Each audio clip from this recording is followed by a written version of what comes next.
વિદ્યાર્થી મિત્રો, આજે આપણે આકૃતિ અને આલેખ દોરતી વખતે ધ્યાનમાં રાખવાની કઈ કઈ બાબતો છે એના વિશે અભ્યાસ કરીશું.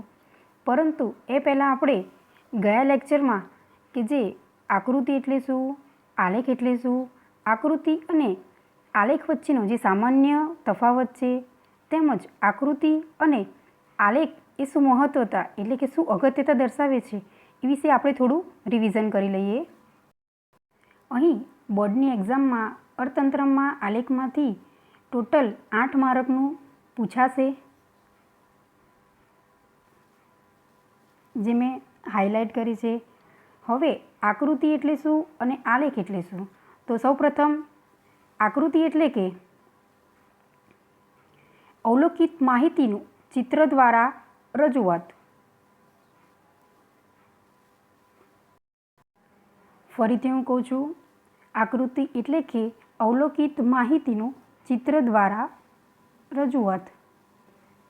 જ્યારે આપણે આકૃતિનો ઉપયોગ કરીએ છીએ ત્યારે આંકડાશાસ્ત્રનું જ્ઞાન એ જરૂરી હોતું નથી. એટલે કે આપણે જે માહિતી દર્શાવવાની છે આકૃતિમાં, એમાં આંકડાશાસ્ત્રનું કોઈ પણ પ્રકારનું જ્ઞાન આવશ્યક નથી. હવે ખાસ મહત્ત્વની બાબત કે આપણી પાસે જે માહિતી એ આપેલી છે એ આવૃત્તિ વિતરણ અસતત આવૃત્તિ વિતરણ હોય તો જ આપણે ફક્ત આકૃતિનો ઉપયોગ કરી શકીએ છીએ. આપણી પાસે જે માહિતી એ અસતત આવૃત્તિ વિતરણમાં હોય એ જ માહિતી દ્વારા આપણે આકૃતિ બનાવી શકીએ છીએ. હવે આલેખ એટલે શું? તો આલેખ એટલે અવલોકિત માહિતીને આલેખપત્ર પર રેખા વડે દર્શાવવું.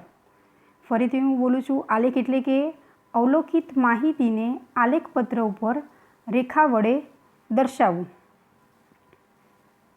જ્યારે આલેખની આપણે રજૂઆત કરીએ છીએ એ વખતે આંકડાશાસ્ત્રનું જ્ઞાન એ ખૂબ જ જરૂરી બને છે. એટલે કે આપણે જે પણ માહિતી આલેખપત્ર ઉપર દર્શાવવાની છે એ વખતે આંકડાકીય માહિતીનું જ્ઞાન એ ખૂબ જ અગત્યતા ધરાવે છે. હવે આપણે જે માહિતી એ સતત આવૃત્તિ વિતરણમાં હોય તો ફક્ત આપણે એ માહિતી માટે આલેખનો ઉપયોગ કરી શકીએ છીએ.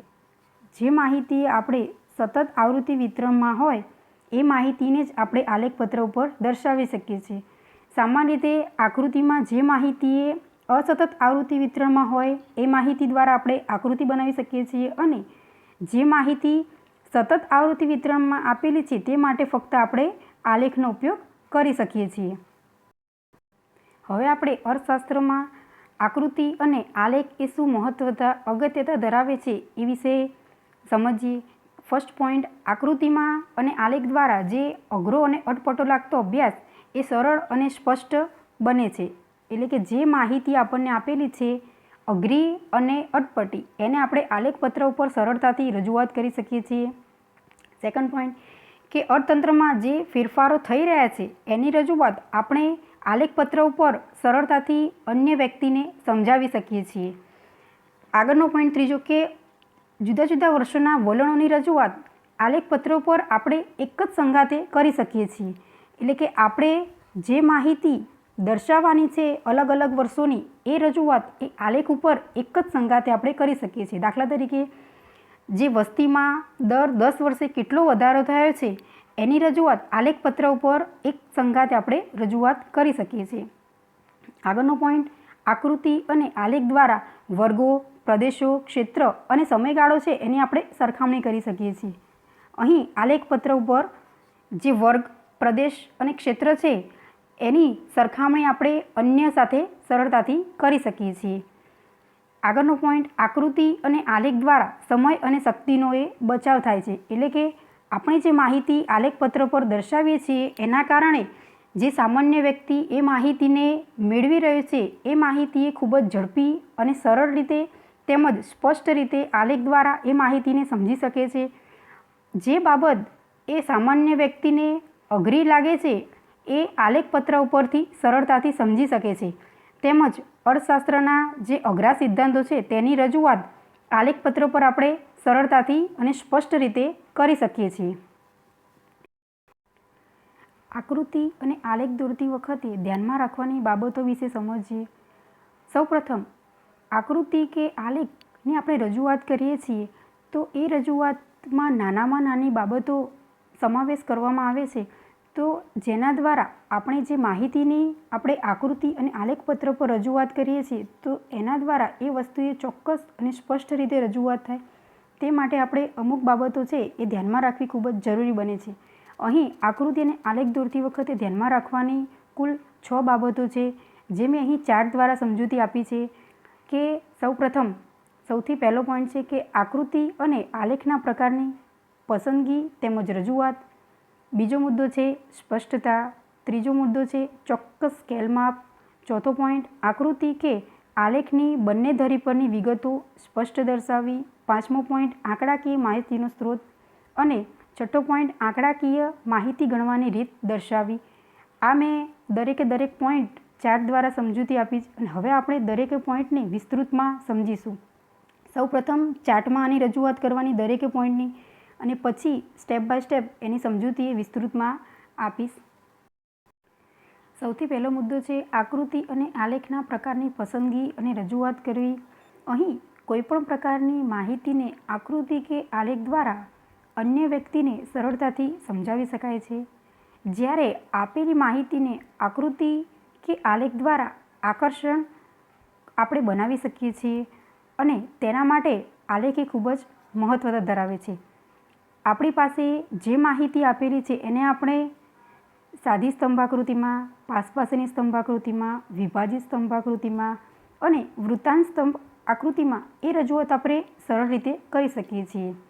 દાખલા તરીકે આપણી પાસે જે માહિતી છે એ માહિતીને આપણે વૃત્તાંશ આકૃતિ અને વિભાજિત સ્તંભ આકૃતિ બંને દ્વારા રજૂ કરી શકીએ છીએ. એટલે કે આપણે જે માહિતી એકત્ર કરી છે એ માહિતીને આપણે વૃત્તાંશ આકૃતિ તેમજ વિભાજિત સ્તંભ આકૃતિ દ્વારા બંનેમાં રજૂઆત કરી શકીએ છીએ, જેના દ્વારા આ માહિતી એ સરળ અને સ્પષ્ટ બને છે.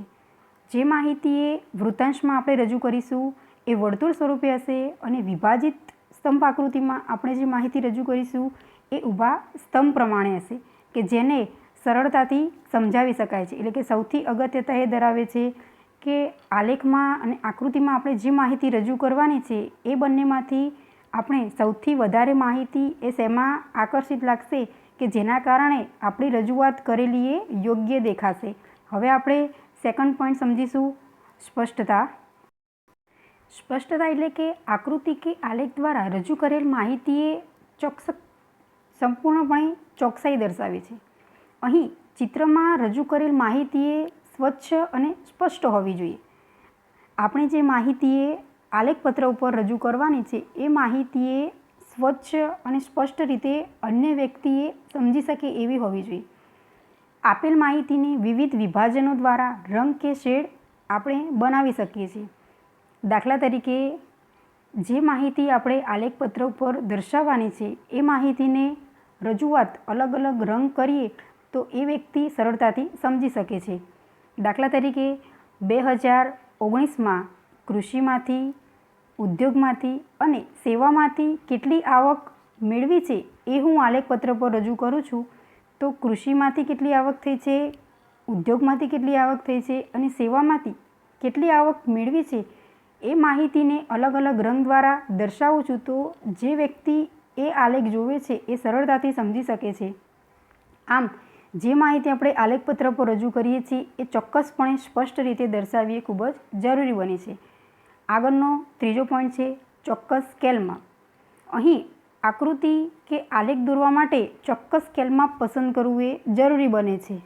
જે માહિતીને આપણે આલેખપત્ર પર દર્શાવવાની છે એ માહિતી માટે સ્કેલ માપ એ ખૂબ જ આવશ્યક છે. અહીં આકૃતિ જે આપણે દર્શાવીએ છીએ એ આકૃતિ એ ખૂબ જ નાની અથવા તો ખૂબ જ મોટી હશે તો એ અયોગ્ય દેખાશે. એના માટે સ્કેલ માપ લેવું એ ખૂબ જ જરૂરી બને કે જેના કારણે આલેખપત્ર પર જે આપણે દર્શાવીએ છીએ એ વિગતે યોગ્ય કદમાં અને આકારમાં સ્પષ્ટ રીતે અન્ય વ્યક્તિને સમજાવી શકીએ. આગળનો ચોથો પોઈન્ટ છે આકૃતિ કે આલેખની બંને ધરી પરની વિગતો સ્પષ્ટ રીતે દર્શાવવી. અહીં આકૃતિ અને આલેખમાં બંને ધરી પરની વિગતો દર્શાવવી ખૂબ જ જરૂરી છે. કેમ કે એક્સ ધરી પર કઈ વિગતો દર્શાવવામાં આવે છે અને વાય ધરી પર કઈ વિગતો દર્શાવી છે એ ખૂબ જ અગત્યતા ધરાવે છે. એટલે કે દાખલા તરીકે એક્સ ધરી પર સમયગાળો અને વાયધરી પર વેચાણના એકમો એ દર્શાવ્યા છે એ આલેખપત્ર પર રજૂ કરવું ખૂબ જ જરૂરી છે, કે જેના કારણે આલેખ પરની વિગતો એ સરળ રીતે સમજાવી શકાય છે. આમ બંને ધરી પરની વિગતો દર્શાવવી એ ખૂબ જ જરૂરી બને છે. આગળનો 5મો પોઈન્ટ, આંકડાકીય માહિતીનો સ્ત્રોત. આકૃતિ કે આલેખ જે માહિતી માટે રજૂ કરવામાં આવ્યો હોય તેના દ્વારા તે માહિતીની વિશ્વસનીયતા વધે છે. એટલે કે આપણે આલેખપત્ર પર જે માહિતી દર્શાવવાની છે એ માહિતી એ ચોક્કસ રીતે યોગ્ય હોવી જોઈએ, કે જેના કારણે એની વિશ્વસનીયતામાં વધારો જોવા મળે છે. દાખલા તરીકે આલેખપત્ર પર હું એમ દર્શાવું છું કે 1951માં જન્મદરનું પ્રમાણ કેટલું હતું, ત્યાંથી ક્રમશઃ વધીને 2011 સુધીમાં જન્મદર એ કેટલો જોવા મળ્યો છે. એટલે કે 1951માં જન્મદરનું પ્રમાણ કેટલું હતું અને 2011માં જન્મદર એ ક્રમશઃ કેટલો વધારો થયો છે એ આલેખપત્ર પર દર્શાવીએ છીએ, તો અન્ય વ્યક્તિ એ આલેખપત્ર દ્વારા સામાન્ય રીતે અને સ્પષ્ટ રીતે સમજી શકે છે કે જન્મદર એ ક્રમશઃ વધતો જોવા મળે છે. શાના પરથી ખબર પડે છે? તો આલેખપત્ર પર જે રજૂઆત થઈ છે એના પરથી ખબર પડે કે જે તે જન્મદર દર વર્ષમાં વધારો થતો જોવા મળે છે. આમ આલેખપત્ર પર જે માહિતી આપણે દર્શાવીએ છીએ એના કારણે એની વિશ્વસનીયતામાં વધારો થાય છે. આગળનો 6થો પોઈન્ટ છે, આંકડાકીય માહિતી ગણવાની રીત દર્શાવવી. અહીં આપેલી માહિતી એ સ્વયં સ્પષ્ટ ના હોય અને તેવી માહિતીને સ્પષ્ટ રીતે દર્શાવવા માટે આંકડાશાસ્ત્રના સાધનોની વિગતો દર્શાવવી જરૂરી બને છે. એટલે કે જે માહિતી આપણે દર્શાવીએ છીએ એ પોતે સ્વયં સ્પષ્ટ નથી, પરંતુ એ દર્શાવવા માટે આપણે આંકડાકીય સાધનોનો ઉપયોગ કરવામાં આવશ્યક બને છે. એટલે કે જે માહિતી આપણી પાસે આપેલી છે એની રજૂઆત એ અન્ય વ્યક્તિ સરળતાથી સમજી શકે છે, એના માટે આપણે અલગ અલગ રીતે એની રજૂઆત કરી શકીએ છીએ. જેમ કે સાદી સ્તંભાકૃતિ દ્વારા, પાસપાસની સ્તંભાકૃતિ દ્વારા, વિભાજિત સ્તંભાકૃતિ દ્વારા, તેમજ વૃત્તાંશમાં એ માહિતી આપણે સરળતાથી સમજાવી શકીએ છીએ. અને આમાંથી જે માહિતી યોગ્ય રીતે અન્ય વ્યક્તિ સરળતાથી સમજી શકે એ પ્રમાણે આપણે આલેખની રજૂઆત કરવાની છે. ઉદાહરણ તરીકે આપણે સમજીએ કે ઉનાળા દરમિયાન ગ્રામીણ વિસ્તારમાં અને શહેરી વિસ્તારમાં કેટલા એકમોએ આઈસ્ક્રીમનું વેચાણ થયું છે એ વિગત એ મારે આલેખપત્ર પર દર્શાવવી છે. તો સૌથી મહત્વતા એ છે કે ગ્રામીણ વિસ્તારમાં અને શહેરી વિસ્તારમાં આઈસ્ક્રીમનું વેચાણ કેટલા એકમમાં થયું છે એ જાણવા માટે આપણે સાદી સ્તંભાકૃતિ, પાસપાસેની, વિભાજિત અને વૃત્તાંશ આ અલગ અલગ આકૃતિમાંથી સૌથી પહેલાં આપણે પસંદગી કરીશું કે વિભાજિત સ્તંભ આકૃતિ દ્વારા એની રજૂઆત કરીએ તો સરળતાથી આપણને ખબર પડે કે ગ્રામીણ વિસ્તારમાં તેમજ શહેરી વિસ્તારમાં ઉનાળા દરમિયાન આઈસ્ક્રીમનું કેટલું વેચાણ થયું છે. તો એ રજૂઆત એ અન્ય વ્યક્તિને સામાન્ય રીતે વિભાજિત સ્તંભ આકૃતિ દ્વારા આપણે સમજાવી શકીએ છીએ. આમ આકૃતિ અને આલેખ દોરતી વખતે આ 6 મુદ્દા એ ખૂબ જ ધ્યાનમાં રાખવા આવશ્યક છે, કે જેના દ્વારા આપણે આલેખપત્ર પર જે માહિતી દર્શાવીએ છીએ તે ચોક્કસપણે અને સ્પષ્ટ રીતે દર્શાવી શકાય છે. આમ આ દરેકે મુદ્દાનું ધ્યાનમાં રાખી અને પછી જ આપણે આલેખપત્ર પર એની રજૂઆત કરીએ છીએ. આમ હવે પછીના આપણે લેક્ચરમાં આકૃતિના પ્રકારો વિશે સમજીશું.